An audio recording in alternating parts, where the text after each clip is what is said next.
আসসালামু আলাইকুম ওরহমতুল্লাহি ওবরাকাতুহু। আউযু বিল্লাহি মিনাশ শাইতানির রাজিম। বিসমিল্লাহির রহমানির রহিম। ওয়া'মুর বিল মা'রুফ ওয়া নাহি আনিল মুনকার ওয়াসবির আলা মা আসাবাকা ইন্না যালিকা মিন আযমিল উমুর। ক্বালা রাসূলুল্লাহ সাল্লাল্লাহু আলাইহি ওয়াসাল্লাম, কুল্লুকুম রা'ইন ওয়া কুল্লুকুম মাসউলুন আন রা'ইয়াতিহি। বাংলাদেশ জামাতে ইসলামী রুহুবাত ওয়ার্ড কর্তৃক আয়োজিত আজকের কর্মী সমাবেশে উপস্থিত আজকের প্রধান অতিথি এবং বিশেষ অতিথি এবং বিশেষ করে সম্মানিত সভাপতি সহ আমার সামনে উপস্থিত প্রিয় ইসলামী আন্দোলন প্রিয় ভাইরা, আসসালামু আলাইকুম রহমতুল্লাহ বারাকাতুহু। আমরা এতক্ষণ পর্যন্ত কোরআন হাদিসের আলোকে আমরা তা শুনেছি। আমি আপনাদের সামনে সংক্ষিপ্ত কয়েকটি বিষয় কথা বলে শেষ করব বক্তব্য আকারে। সর্বপ্রথম আমরা আল্লাহ তাআলার কাছে শুকরিয়া আদায় করেছি যে রব্বুল আলামিন আমাদেরকে সুস্থতা রেখেছেন। সাথে সাথে দুরূদ সালাম পেশ করেছি নবী মুহাম্মদ রাসূলুল্লাহ সাল্লাল্লাহু আলাইহি ওয়াসাল্লামের শানে, যার আনিত আদর্শ বাস্তবায়ন করা একমাত্র আমাদের উদ্দেশ্য। আমি আপনাদের সামনে পবিত্র মহাগ্রন্থ আল কোরআন থেকে সূরা লোকমান একটি আয়াতের শেষ অংশ আমি আপনাদের সামনে তেলাওয়াত করেছি। আল্লাহ রাব্বুল আলামিন এই আয়াতের মধ্যে বললেন, ওয়া'মুর বিল মা'রুফ ওয়া নাহি আনিল মুনকার ওয়াসবির আলা মা আসাবাকা ইন্না যালিকা মিন আযমিল উমুর। আল্লাহ রাব্বুল আলামিন এই আয়াতের মধ্যে বলেছেন, তোমরা সৎ কাজে আদেশ করো, অসৎ কাজে নিষেধ করো। ওয়াসবির আলা মা আসাবাকা ইন্না যালিকা মিন আযমিল উমুর। যখন তুমি সমাজে সৎ পথে যখন তুমি আদেশ করতে যাবা এবং অসৎ কাজে যখন তুমি নিষেধ করতে যাবা, বাধা দিতে যাবা, ওয়াসবির আলা মা আসাবাকা, ওই সমস্ত খারাপ মানুষগুলো তোমার উপরে একের পর এক তোমার উপর আক্রমণ করতে পারে, তোমার উপরে একের পর এক বিপদ আসতে পারে। আসবাকা, তোমরা সর্বদা আল্লাহর উপর সবর করো। ইন্না যালিকা মিন আযমিল উমুর। আর এই অসৎ কাজে নিষেধ করার জন্য, সৎ কাজে আদেশ দেওয়ার জন্য, অসৎ কাজে নিষেধ দেওয়ার জন্য এটা আল্লাহ রাব্বুল আলামিন বলেছেন। এবং ইন্না যালিকা মিন আযমিল উমুর, এবং এটার ব্যাপারে তাগাদা দেওয়া হয়েছে। তো আমি আমার মূল বক্তব্য হচ্ছে যে আমাদের যে সমাজ বর্তমানে প্রতিষ্ঠিত হয়েছে, যে সমাজ আমরা বসবাস করছি, এই সমাজটা আয়ামে জাহিলিয়াতকে হার মানিয়েছে। বর্তমানে এই সমাজটা আয়ামে জাহিলিয়াতকে হার মানিয়েছে। যেমনটা আমরা যদি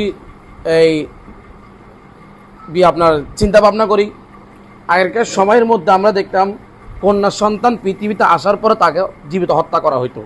আর এখন তো ডিজিটাল নামে এমন একটি সমাজ প্রতিষ্ঠা হয়েছে, কন্যা সন্তান আর পৃথিবীতে আসার সুযোগ নেই। ফেডের ভিতরে কি বিভিন্ন আপনার ওষুধের মাধ্যমে মেরে ফেলা হয় কিনা এমনটা।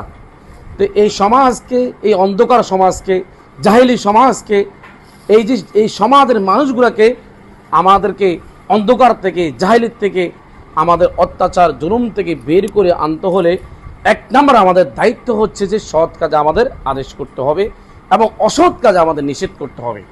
বিশেষ করে আমরা যারা এখানে কর্মীরা আছে, আমরা সবাই দায়িত্বশীল। আমরা আমাদের যে এরিয়া, যে ইউনিটটা আছে, আমাদের যে এরিয়ার মধ্যে যদি কোনো অন্যায় কাজ হয়, আমরা সঙ্গে সঙ্গে বাধা দিব। সংগঠন, আমি একা যদি না পারি, আমরা আমাদের সংগঠনের শৃঙ্খলা আছে, সংগঠনের দায়িত্বশীলকে জানাবো। দায়িত্বশীলেরা আপনার প্রশাসনের সহযোগিতা নিয়ে আমার এরিয়া যতটুকু আছে, আমাকে যে ইউনিটের যে এরিয়ার জন্য আমাকে দায়িত্বশীল করা হয়েছে, আমি আমার এরিয়ার মধ্যে যেন সৎ কাজে আদেশ করব এবং আমি অসৎ কাজ, যত ইসলাম বিরোধী কাজ হোক এবং সমাজ বিরোধী কাজ হোক এবং মানুষের জুলুম হোক, অত্যাচার হোক, মদ হোক, জুয়া হোক, চিন্তায় হোক, আমি যেন আমার এরিয়াকে যেন আমি সুন্দরভাবে যেন আমি পরিচালনা করতে পারি। সেক্ষেত্রে আমরা সংগঠনের সহায়তা নেব। সংগঠন চাইলে আপনার প্রশাসনের সহায়তা নেবে। আর ইন্না যালিকা মিন আযমিল উমুর, এই কাজটা অত্যন্ত কঠিন এবং এই কাজ করার জন্য আল্লাহ রাব্বুল আলামিন তাগাদা দিয়েছেন।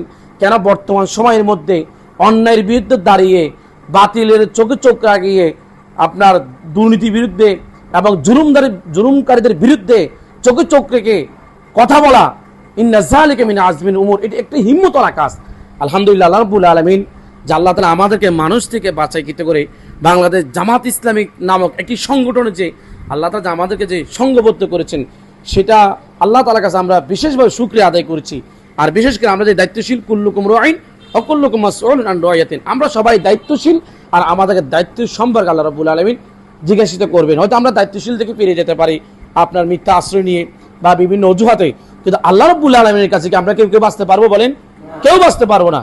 এই জন্য আমরা যারা ইউনিট ভিত্তিক যারা আমরা দায়িত্বশীল আছি, আমরা আমাদের ইউনিটের যে এরিয়া আছে ওই এরিয়াটাকে আমরা যেন সৎ কাজে আদেশ করব, অসৎ কাজে নিষেধ করব, এবং আমাদের কোনো প্রবলেম আমরা দায়িত্বশীলদেরকে পরামর্শ নিয়ে সাংগঠনিক সিস্টেমে আমরা আমাদের কাজগুলো পরিচালনা করব। এই কথা বলে আমি আমার কথাগুলো এখানে শেষ করছি। আসসালামু আলাইকুম রহমতুল্লাহ।